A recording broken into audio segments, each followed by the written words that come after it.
What's going on, everyone? Welcome back to the channel. I'm Nick and this is Tech Tuners. I know it's been a very long time since I last posted a video. I thought I'd make a bit of an effort to give you a bit of an update on this one. This is for the underseat subwoofer in the S2000. This one here, the InPhase USW10 that I installed about 5 years ago. I did notice that there were quite a few comments of annoyed people that I didn't actually do an install video on it, and it was just an unboxing video. I think in the video I did say that I would try and do an actual install video, but I didn't get around to doing it.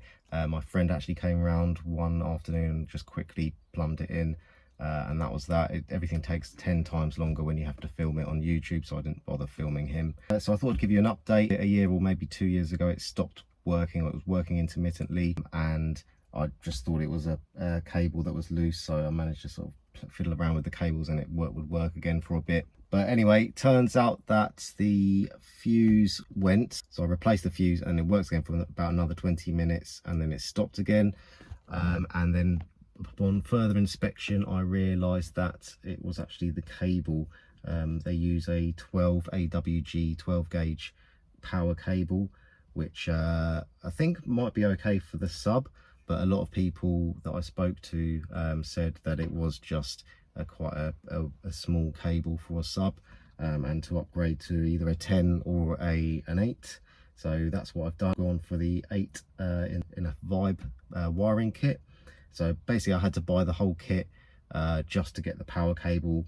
I couldn't really find a better way that would be much cheaper to do it, to be honest. So yeah, I'll run through a few bits of the wiring with you and how I get it fixed. Now, while this isn't a full install video, you are going to see the power wire, and you know, phono leads are fairly simple, and then you've got the other cables, the other wires that just go into the back of the head unit. The main one is the power cable, getting it through from the battery to the interior. If you know of any better ways, because I'm just routing it through the front wing and then under the door sills to get it into the cabin. I was looking for some sort of hole or grommet in the firewall, but I just couldn't see one there at all to use. So if you've got any other better ideas on how this setup could be improved, please let me know. Now, just a quick disclaimer, I am not a professional, especially at audio. Anything that I do in this video is literally just for entertainment purposes. I've probably done everything wrong, but I'm just going to make sure I can get it to work for now. If it needs anything more, then I'll probably take it to a professional to get done. So enjoy. Okay, we have the Vibe Slick 1500 watt wiring kit, and this has a 8 AWG power cable. So that's an upgrade of 2 sizes. And then we've got a selection of bullet connectors here. I think it's the yellow ones that I need. Okay, so having a look at the connection of both the female and male ends of this power cable here. The male ends on the sub, well, the amp of the sub, and the female ends coming from the battery. It looks like that only a smaller bullet connector will fit it, because I've got both sides, the male and female, in the new connectors to add on. I want to use the biggest one possible because they can handle the most amps, especially as I'm upgrading the cable to an 8 AWG instead of the 12 WG that this one is. 12 AWG. Having second thoughts about this though, because I don't really want to cut the battery wire from the amp. I mean, I guess because it's 2 cables, you'd have to cut both and then put them into a new connector. I'd rather just use a connector that fits straight into there without any problems, and then try and connect it, just cut the one side. So I'll give that a go first.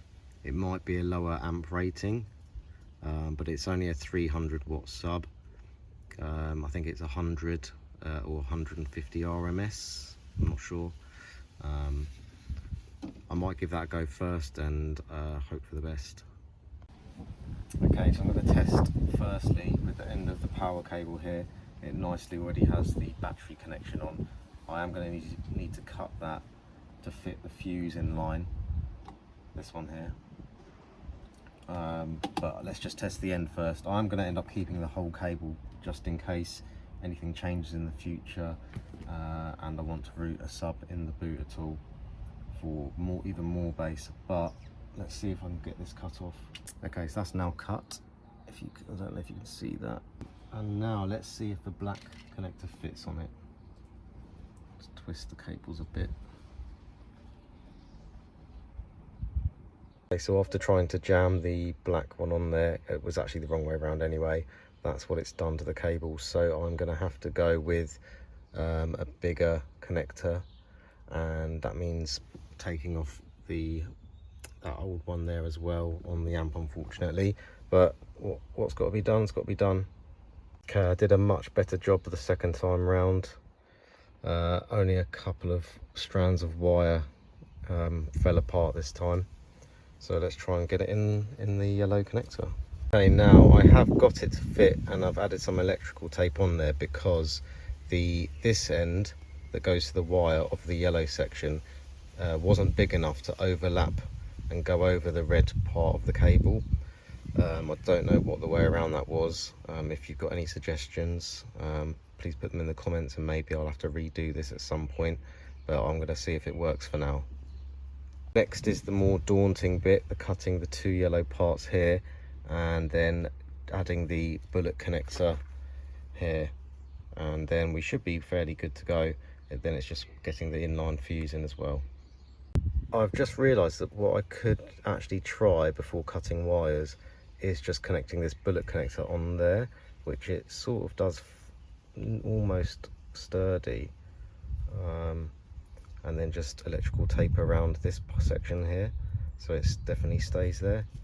So I'll give that a go. Just to go one step better here, I've actually cut the old connector bit, the rubber part, in half, so then I can fit this on top, and then it's a bit more seamless, and then I'll just electrical tape over these two. Okay, so now that's all connected up.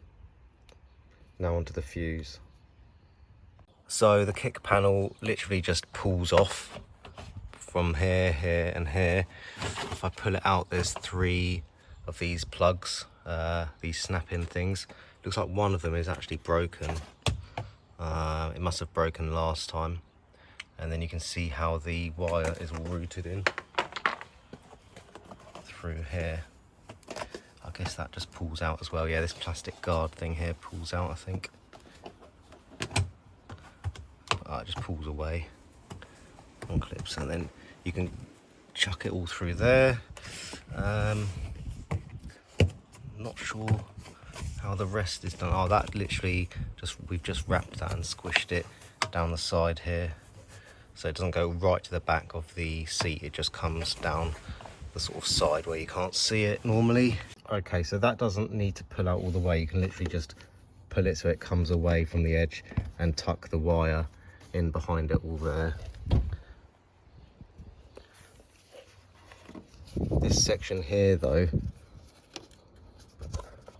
I think you can just push the wire through this little bit here and pull it through.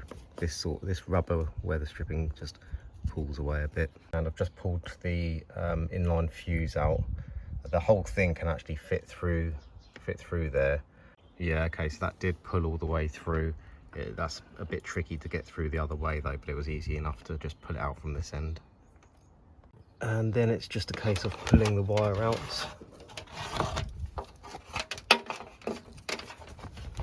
Of there, it goes under the seat, which is through here. We'll just pull that all the way through. Okay, so now it's a case of cutting this battery connection that goes under the bonnet to the same length. I'll probably cut off slightly more than I need, and then I think it's just as easy as screwing it in to this fuse holder. Quite a heavy thing. I think it's a case where we're going to need Allen keys now to undo this, and then we can just screw down the bit in between. So that's going to be the easiest part of the wiring. Okay, so that's the battery side done. Wire cut, wire stripped at the very end, and then just held in there securely with an Allen key sort of plug.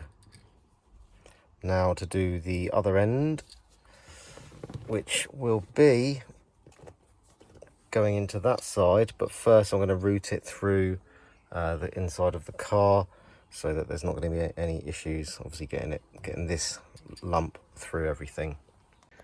Okay, so power is now connected to the battery. I've got my inline fuse holder here, and next is to cut the end of this so that this can go in the fuse as well.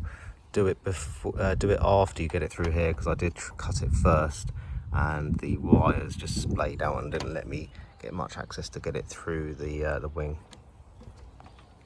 Okay, now that's cut, we just need to use the Allen key connection to secure that into the fuse. I almost forgot, just as I was doing that, is to put the weather rubber bungs in, just so that you don't get too much water in there, or less than you would do without it. Okay, so the weather bungs are now back in, everything's secured. Firstly, before we start tucking all the wires back in, we will have to test it to see if it works. Now, I did just say to test it all works before you tuck it back in, but I thought it made sense to just loosely get it routed in the right place and under the seat. Only takes 30 seconds just to hook it up so that it comes out under here, so I don't have to unplug this bullet connection again, just in case it can be a bit temperamental the more you use it, you know, take it apart and put it back together. So now I've connected that up and it's good to go, so let's see if it works. Okay, moment of truth time. Well, the power's on. There's a small light behind the frequency, a small blue light. You can probably just about make it out. It's even difficult for me to see it, especially in the daylight, but that does mean that it is receiving power. Yeah, and that is working. Lovely, good stuff. Happy days. Now, I don't want to be hit with a copyright strike, so I will just play some very short clips of whatever's on the radio.